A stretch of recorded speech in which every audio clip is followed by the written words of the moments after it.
দিনটি ছিল 21শে জানুয়ারি 2023 শনিবার। শহর কলকাতা তখনও শীতে কাঁপছে। অনেক দিন থেকেই অফিস বাড়ি করতে করতে পুরো হাঁপিয়ে উঠে শেষমেশ ওই দিন অফিসের কয়েকজন মিলে অফিস থেকে বেরিয়ে সোজা ধর্মতলায় পৌঁছে টাইগার হিলের এই মোক্ষম স্লিপার কোচ বাসটিতে চেপে বসলাম। বাকিটা ইতিহাস, এই থুড়ি ভূগোল। কারণ আমরা সমতল ছেড়ে প্রায় 2000 মিটারেরও বেশি উচ্চতার ভূভাগে যাওয়ার উদ্দেশ্যে এই যাত্রা শুরু করেছি। সুতরাং বলতেই পারি বাকিটা ইতিহাস এবং ভূগোল দুটো মিলিয়েই। আজ আমার সহযাত্রীরা হলো মধুরিমা। তোমার এটা তো তুলেই রাখবো আমি। দেখো টাকাটা দেখো। এটা অর্ণব দা, সংযুক্তা সিং ওরফে পিঙ্কিদি, যার হাতে যেটা মানায়, ঠিক আছে, অজিত দা, সুশ্বেতা দি, মিস্টার মডু, মিস্টার গুগু আর মিস্টার গোপু। এটা হচ্ছে অপর্ণা দত্ত, এটা হচ্ছে কৌশিক সাধুখা, আর এই যে আমি। স্লিপার ক্লাস বাসে এটা আমার প্রথম যাত্রা। বেশ একটা পরিপাটি ব্যাপার রয়েছে এই বাসের মধ্যে এবং বেশ আরামদায়কও।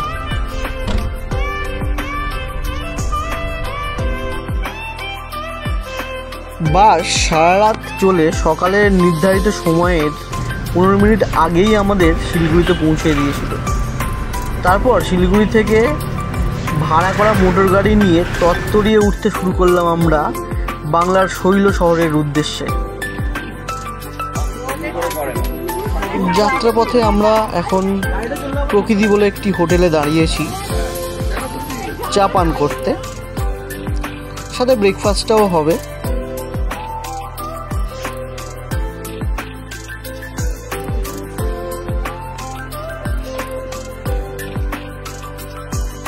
এখন আমরা এসে পৌঁছেছি ঘুম বৌদ্ধ মঠে।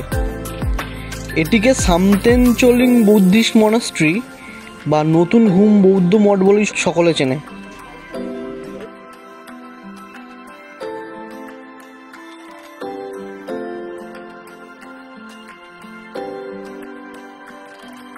যে কোনো বৌদ্ধ মঠে আমার সব থেকে যেটা ভালো লাগে সেটা এই দেওয়ালে আঁকা চিত্রগুলো। আজ পর্যন্ত যত বৌদ্ধ মঠে গেছি সব জায়গায় ছবি তোলা নিষিদ্ধ থাকায় কোনোদিনই এগুলো ক্যামেরাবন্দি করতে পারিনি। এখানকার সব কিছু ছাড় থাকায় এই প্রথম ক্যামেরাবন্দি করা যাচ্ছে। এই মঠে অবস্থিত মূর্তিটি মাইত্রেয় বুদ্ধা বা ভবিষ্যৎ বুদ্ধের। এইটি হলো মিস্টার উডি। এরপর বেলা 11:30 নাগাদ মোটর গাড়ি আমাদের ভানু ভবনের সামনে নামিয়ে দিল। বুঝলাম বাঙালির অতি প্রিয় দীপুদার দাতে এসে পৌঁছেছি।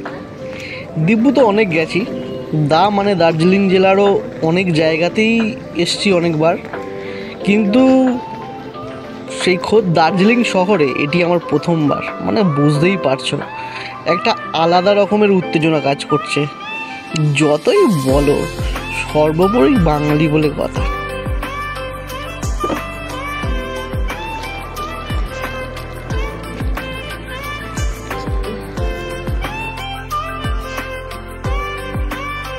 এরপর কিছুক্ষণ মেলায় এদিক ওদিক ঘুরে সোজা হোটেলে চলে গেলাম ফ্রেশ হতে। তারপরে ফ্রেশ হয়ে লাঞ্চ করে সোজা চলে এলাম এই Mahakali টেম্পলে।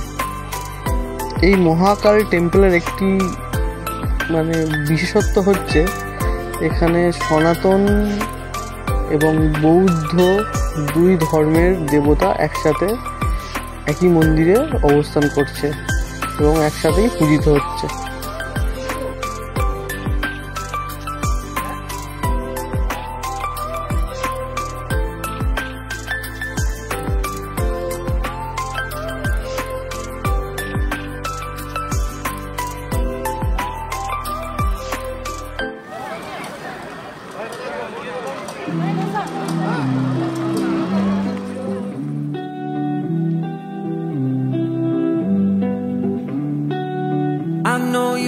wanna take it all too far. Stumble through the dark, tripping to the stars.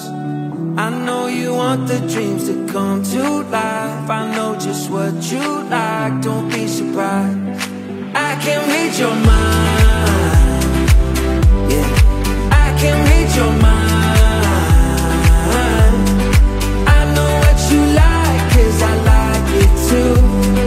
You don't gotta say what you wanna do, 'cause I can read your mind, yeah. I can read your mind. I can read your mind. I can read your mind. I know that you don't like to be alone. You need someone to hold, it's what you need the most.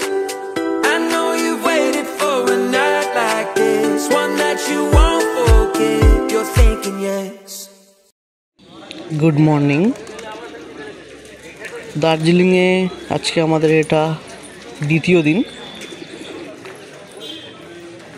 সকালে ঘুম থেকে উঠে সবাই চলে এসেছি কুঙ্গার সামনে breakfast করতে।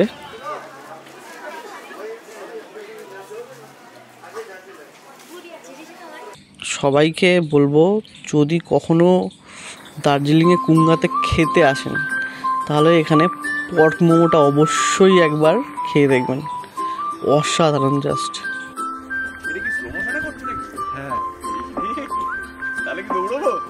তো আমরা এখন এসে পৌঁছে গেছি পদ্মজা নাইডু হিমালয়ান জুওলজিক্যাল পার্কে।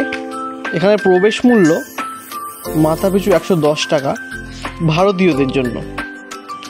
এই চিড়িয়াখানাতে পার্বত্য হিমালয়ের বেশ কিছু পশু পাখি আপনারা দেখতে পাবেন, যেগুলি সচরাচর সমতলের চিড়িয়াখানাতে দেখা যায় না।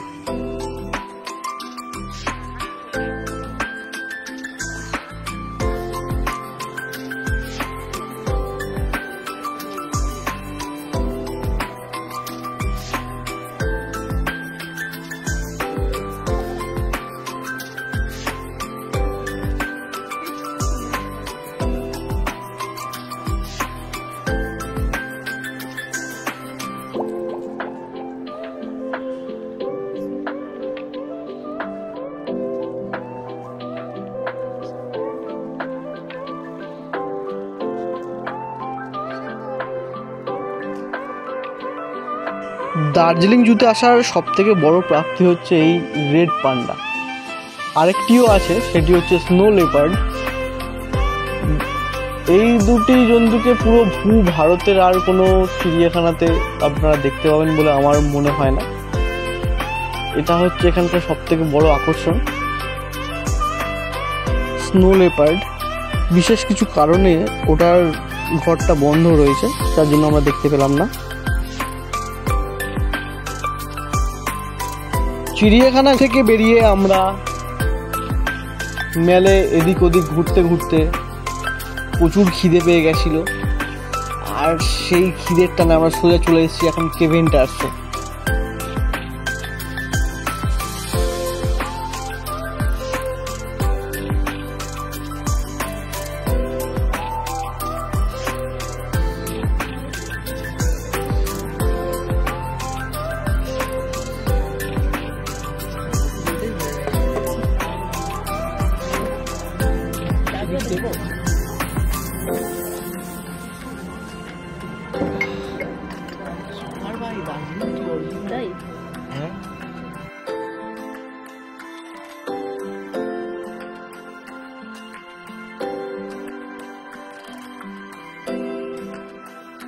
আপনাদের যদি ভিডিওটা ভালো লেগে থাকে তাহলে অবশ্যই লাইক করবেন এবং কমেন্ট বক্সে লিখে জানাবেন। আমার চ্যানেলে নতুন হয়ে থাকলে অবশ্যই সাবস্ক্রাইব করে বেল বাটনটা বাজিয়ে দেবেন এবং বন্ধুদের সাথে শেয়ার করতে একদম ভুলবেন না।